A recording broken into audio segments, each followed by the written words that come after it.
आज हम बात करेंगे प्रेगनेंसी किट में हल्की लाइन आना। प्रेगनेंसी टेस्ट हमको कब करना चाहिए? प्रेगनेंसी टेस्ट जब हम करते हैं तो हमको कितने मिनट होल्ड करके देखना चाहिए कि हमारी प्रेगनेंसी आई है या नहीं आई है। प्रेगनेंसी अगर हल्की आ जाए तो उसके बाद हमको क्या करना चाहिए। तो आज हम इस वीडियो में ये सारी चीज़ें समझने वाले हैं और अपनी प्रेगनेंसी को कंसीव कैसे किया जाए इस बारे में भी बात करेंगे। तो राधे राधे, जय श्री लाल धागे बाबा की दोस्तों। तो आज की ये वीडियो बहुत नॉलेजेबल होने वाली है, आप लोग वीडियो को कंप्लीट देखिएगा। देखिए, जब कोई वुमेन प्रेगनेंसी प्लान कर रही होती है तो हमको बहुत सारी चीज़ें समझने की ज़रूरत होती है कि हमको प्रेगनेंसी कर रहे हैं तो हमको किस टाइम में अपने पार्टनर के साथ रहना चाहिए, किस टाइम में हमको प्रेगनेंसी टेस्ट करना चाहिए। तो आज हम इसके बारे में बात करेंगे। तो सबसे पहले हम समझते हैं ओव्यूलेशन। ओव्यूलेशन क्या होता है? ओव्यूलेशन वो समय होता है जब हमारा अंडा जो है वो हमारे निषेचित होता है, मतलब वो निकलता है ना। महिला के शरीर में जो वो अंडा निकलने की क्रिया होती है वो क्रिया को हम बोलते हैं ओव्यूलेशन पीरियड। ओव्यूलेशन पीरियड होता है उस वक्त में आपका हाईली चांस होता है कि आपकी प्रेगनेंसी कंसीव हो जाएगी। लेकिन प्रेगनेंसी कंसीव होने के लिए सिर्फ अंडा निकलना ही काफ़ी नहीं होता है। मेल का जो है स्पर्म काउंट, मोटिलिटी, ये भी आपकी बहुत अच्छी होनी चाहिए, तभी जो है वो प्रेगनेंसी आपकी कंसीव होती है। तो चलिए, अगर आपने ओव्यूलेशन ट्रैक भी कर लिया और ओव्यूलेशन के समय में आप संबंध में भी रह गए तो हम इसको कैसे समझेंगे कि हमारी प्रेगनेंसी रुक गई। लेकिन इसके साथ एक चीज़ और बता दूं, जिन महिलाओं को भी ओव्यूलेशन कब होता है, किस टाइम पे होता है, जैसे कि पीसीओडी है, पीसीओएस है, जिनके अनियमित मासिक धर्म आती है, तो उन लोगों को समझना बहुत मुश्किल होता है कि हमारी पीरियड कब आ रही है, मतलब हमारा ओव्यूलेशन कब होगा। तो आप लोग क्या कीजिए कि जैसे आपका पीरियड ख़त्म होता है 5वें दिन, तो आप 7वें दिन से अपने पार्टनर के साथ में रेगुलर एक दिन छोड़ के एक दिन रहना स्टार्ट कर दीजिए। पीरियड आने की डेट के 5 दिन पहले तक कंटिन्यू मत देखिए कि आपका ओव्यूलेशन कब हो रहा है कब नहीं हो रहा है। नहीं ट्रैक करना, नहीं समझ में आता मत कीजिए। आप हर अल्टरनेट डेज में जो है वो साथ रहिए। और जिन लोगों को ओव्यूलेशन ट्रैक करना आता है उसकी किट भी ओव्यूलेशन की मिलती है, मैं आपको आई बटन में दे दूंगी, आप वहाँ से परचेज कर सकते हैं ओव्यूलेशन किट। और जब आप परचेज कर लीजिएगा मुझे बताइएगा, मैं आपको बताऊँगी कि उसको कैसे टेस्ट किया जाता है। तो आप इस तरीके से साथ में रहिए, मत देखिए कि कब हो रहा नहीं हो रहा, हर अल्टरनेट डेज में साथ रहना चालू कर दीजिए। अब यहाँ पर तक तो ठीक है। अब आपको जब अगर प्रेगनेंसी रुक जाती है तो कौन कौन सा सिम्टम आते हैं। सबसे पहले दोस्तों, आपको बहुत ज़्यादा कमज़ोरी लगेगी, आपको कमज़ोरी बहुत ज़्यादा लगेगी। हेडेक आपको हो सकता है, पेट के निचले हिस्से में आपको पेन हो सकता है, लेकिन इतना भी नहीं कि आपको दवाई खानी पड़े। हल्की फुल्की दर्द हो सकती है, आपके कमर में दर्द हो सकता है, पैरों में बहुत ज़्यादा दर्द हो सकता है। और सबसे मेन इसका सिम्टम होता है आपका पीरियड का मिस हो जाना। तो जब पीरियड मिस हो जाता है तो हमको कब टेस्ट करना है? तो पीरियड मिस होने के आप 6 से 7वें दिन अगर टेस्ट करोगे तो वो एक्यूरेट जो है वो आपको रिजल्ट बताता है। अब 6-7वें दिन जब आपको टेस्ट करना है तो हमेशा याद रखिए कि सुबह की पहली यूरिन आपको उससे टेस्ट करना है। लेकिन जब आप यूरिन पास करने जाए तो पानी आपको नहीं पीना है। आप पानी पी के अगर करोगे आपका यूरिन पतला हो जाएगा और आपका रिजल्ट जो है वो सही नहीं बताएगा, नेगेटिव भी बता सकता है या फॉल्स भी बता सकता है। तो आपको यूरिन टेस्ट, आपको प्रेगनेंसी टेस्ट करने से पहले आपको पानी नहीं पीना है। सुबह सुबह की पहली यूरिन से आपको टेस्ट करना है। जब आप टेस्ट करोगे तो 2 से 3 मिनट के अंदर अंदर ही लाइन आनी चाहिए। अगर उसके बाद अगर आती है तो वो वेपराइजेशन होता है, वो रॉन्ग हो सकता है। 2 से 3 मिनट के अंदर अंदर अगर आपकी हल्की लाइन आ रही है, एक लाइन आ रही है अगर डार्क तो पूरी तरह नेगेटिव है, 2 लाइन आ रही है तो 100% पॉजिटिव है। और अगर आपकी एक लाइन हल्की और एक लाइन डार्क आ रही है तो वो आपका अर्ली प्रेगनेंसी हम इसको बोलते हैं, जिसको बहुत लोग केमिकल प्रेगनेंसी भी बोलते हैं, बहुत लोग इसको। और ये प्रेगनेंसी में होता क्या है ना कि जब हम ये प्रेगनेंसी कंसीव करते हैं, डॉक्टर के पास जाते हैं तो डॉक्टर तो पहली बात है कि वो पूरी तरह डिनाइट कर देती है इस प्रेगनेंसी को। लेकिन अगर ये प्रेगनेंसी रह जाती है किसी भी कारण से तो इसमें थोड़ा रिस्क होता है शुरू में, क्योंकि ये एक्टोपिक प्रेगनेंसी भी हो सकती है आपकी, है ना। ऐसे केस में क्या होता है ना कि बच्चों की धड़कन नहीं आती है, प्रॉपर धड़कन नहीं आती है बच्चे को, और माँ को जो है वो अपना अबॉर्शन करवाना पड़ जाता है। तो ऐसे केस में, और ऐसा क्यों होता है बॉडी में, क्योंकि एससीजी हार्मोन जो होता है वो सिर्फ उसी फीमेल बॉडी के में बढ़ता है जो प्रेगनेंसी कंसीव कर जाती है। बाकी किसी भी फीमेल बॉडी में ये हार्मोन नहीं पाया जाता है। ये सिर्फ प्रेगनेंसी के समय ही पाया जाता है। तो अगर ये इंजेक्शंस के द्वारा अगर हम बढ़ाते हैं या कैसे बढ़ाते हैं, तो हमको इसमें थोड़ा सा देखना पड़ता है कि आपका जो एक्टोपिक प्रेगनेंसी ना रह जाए या कहीं पर बच्चा जो है वो एम्ब्रियो जाके फंस ना जाए। ये सब चीज़ें डॉक्टर जो है वो मॉनिटर करती है। इसीलिए बहुत सारे लोग जब मुझसे पूछते हैं कि दीदी इंजेक्शन कैसे लिया जाता है, तो देखो इसमें 2 तरह के इंजेक्शन पड़ते हैं। एक होता है प्रोजेस्टेरॉन के लिए और एक होता है एससीजी के लिए, जो कि मिलता जुलता है। तो ये इंजेक्शंस जब पड़ते हैं तो उसको पुश किया जाता है कि आपकी प्रेगनेंसी कंसीव हो सके।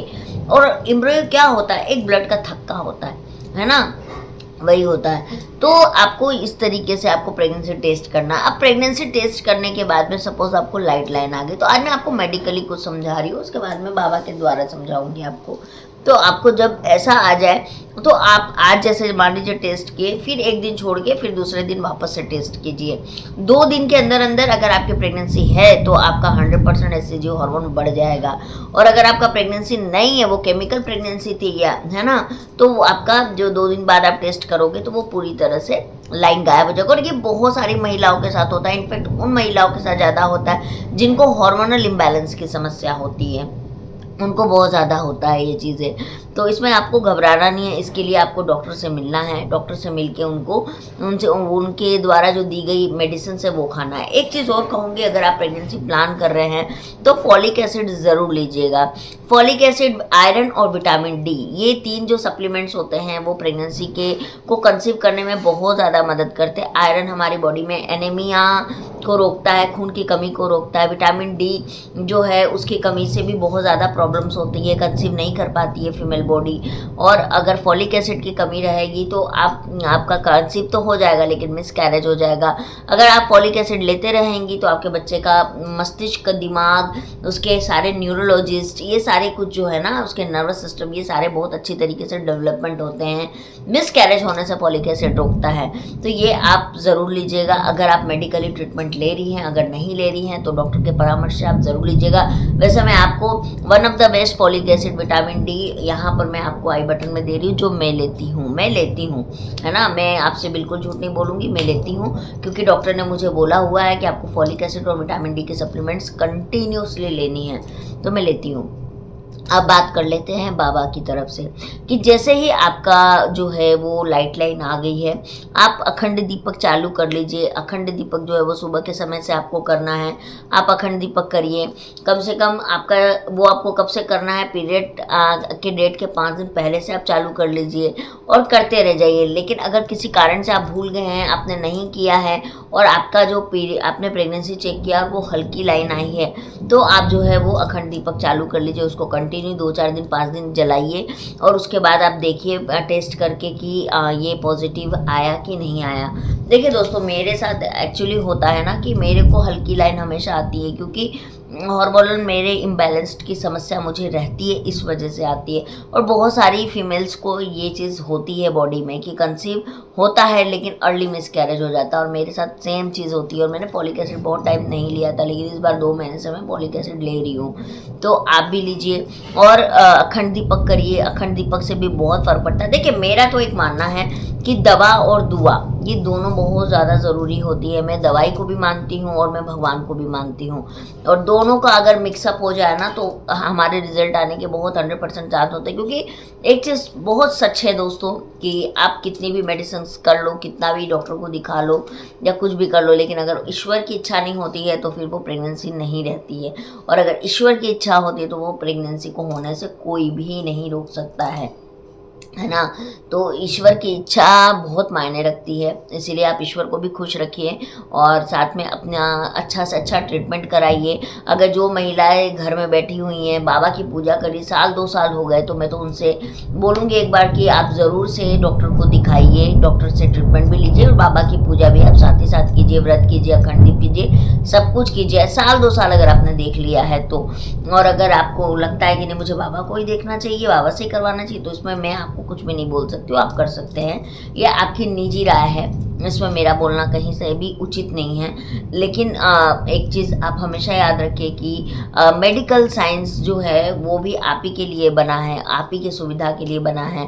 और आईवीएफ में भी लेकिन देखिए लोगों के पॉजिटिव्स आते हैं, नेगेटिव आते हैं तो पॉजिटिव आते हैं। और हर जगह हर चीज़ का रेशियो है दोस्तों, कि हर डॉक्टर के पास भी जाइएगा, बड़ी से बड़ी डॉक्टर है उसके आप क्या बोलते हैं पॉजिटिव रेशियो बहुत ज़्यादा है, लेकिन ऐसा नहीं है कि उसके नेगेटिव नहीं आते होंगे, नेगेटिव भी आते हैं। तो दोनों चीज़ों को लेके चलिए और अपना जो है वो ट्रीटमेंट बहुत बढ़िया से करवाइए, ज़रूर से आपका प्रेगनेंसी पॉजिटिव ज़रूर आएगा। तो हल्की लाइन आने पर आपको ये चीज़ें गलती नहीं करनी है। बाकी पीसीओडी पीसीओएस के लिए मैं डाइट चार्ट बना रही हूँ, बहुत जल्दी मैं डाइट की वीडियो लेके आऊँगी पीसीओडी की। तो जिनको जिनको पीसीओडी है वो मुझे कमेंट में बता दें, या आपको कौन कौन सी समस्या है, आपका बच्चा क्यों नहीं हो रहा है, और आपकी शादी के कितने साल हो गए, आपका बेबी क्यों नहीं हो रहा है, रीज़न के साथ मुझे बताइएगा। अगर हस्बैंड को प्रॉब्लम है तो भी बताइए, और वाइफ को प्रॉब्लम है तो भी बताइए। देखिए मैं एक डाइटिशियन हूँ, पैथोलॉजी किया है मैंने, और मैंने डिप्लोमा किया हुआ है और बैचलर किया हुआ है, और ये चीज़ें हैं कि मैंने की हुई है। अगर आपको मेरे से वो चीज़ की हेल्प मिल सकती है तो मैं ज़रूर करूँगी, और नहीं हेल्प चाहिए तो इट्स ओके, वो आपकी प्रॉब्लम है। अब आप वो आपका डिसीजन है, मैं इसमें कुछ नहीं बोल सकती हूँ, है ना। तो चलिए दोस्तों, मैं मिलती हूँ आप लोगों से। राधे राधे, जय श्री लाल धागे बाबा की। और हाँ, चैनल को सब्सक्राइब करना बिल्कुल भी ना भूलें।